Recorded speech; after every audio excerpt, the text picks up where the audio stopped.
I have been ordained as a minister of God. If that is what you call a pastor, then I'm a pastor. Oh, okay. Yes. So I've been ordained for the past year. Okay. I have been a man of God, or better still, a minister of God. But remember, even before I was ordained, I was already preaching on radio, and the least chance that I had to talk about the power of the Almighty, I did. So this was just an icing on the cake. Okay. I respect it and I love it. So yes, to answer your question, I am a minister of God. So how does spirituality and religion affect your life? Beautiful question. There's a difference between religion and spirituality. Okay. Religion is like baby food. When a child is born, he drinks liquid material, you know. But as the child is growing, he moves away from the liquid material and goes for solid material. Religion is the conduit pipe through which we arrive at the city of spirituality. Now, religion is supposed to prepare you so you would arrive at spirituality. So spirituality is the great grandfather of religion. I see. What is religion? When you dress up every Sunday and wear all your things and put on all your makeup and all that to go to church, that is religion. You don't pray until it's a certain time that you have to go pray. You cannot pray until you go to a certain mountain or a certain hall before you can pray. That is religion. Okay, so yes. When it comes to spirituality, you are a spiritual person, right? Where do you church? Okay. So I was still explaining the difference between religion and spirituality. Yeah. So I'll go back to religion. So that is what is called religion. Okay. Now, when you go to spirituality, it's when you understand that you are half man and half God. Because God created us in his own image. He gave us this flesh because we need it on earth. On some other planets, you don't need this. So it's just for earth. That is why when you die, this one goes away and the spirit lives on. So you pray at when your spirit, the spirit of God inside you tells you to pray. That is spirituality. You don't wait until it's early morning on Sunday before you go to pray. You don't wait until it's 1 o'clock before you go to the mosque. No. Okay. That is the difference between religion and spirituality. Now you ask me if I am a spiritual person. Yeah. Yes, I am a spiritual person.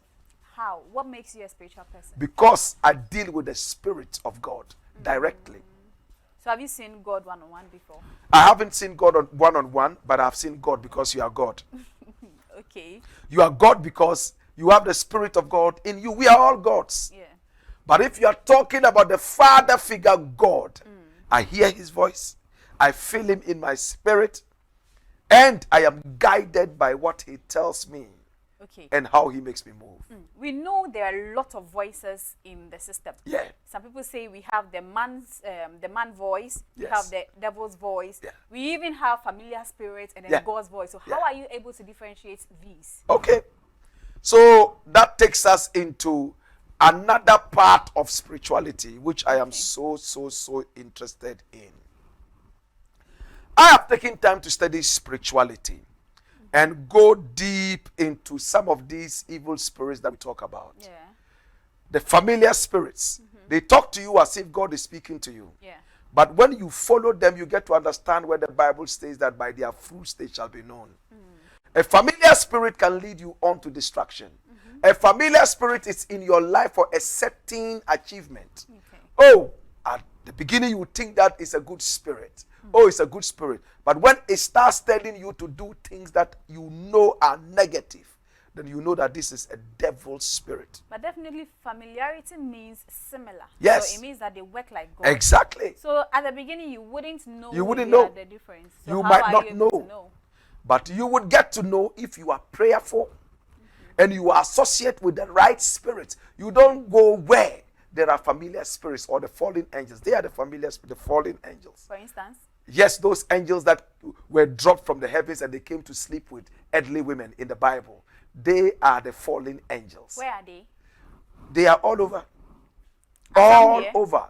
There are a lot of people who operate, and you might think that, oh, these are people operating with the Spirit of God. Okay. But when you follow them gradually, I don't want to judge anybody, but I can tell you that sometimes the way some of the so-called men of God move, you are tempted to believe that, no, this is not the way of God. He might be controlled by a certain familiar spirit. Okay. For instance, We see people in the churches step on pregnant women's stomachs. We see people telling you that they can turn into snakes and they can fly into your dreams and give you lotto numbers. These are familiar spirits that are working. Okay. See, we see people who ask you to bring certain things to the church, offering and the rest, and some malams telling you to do some things. They are nasty.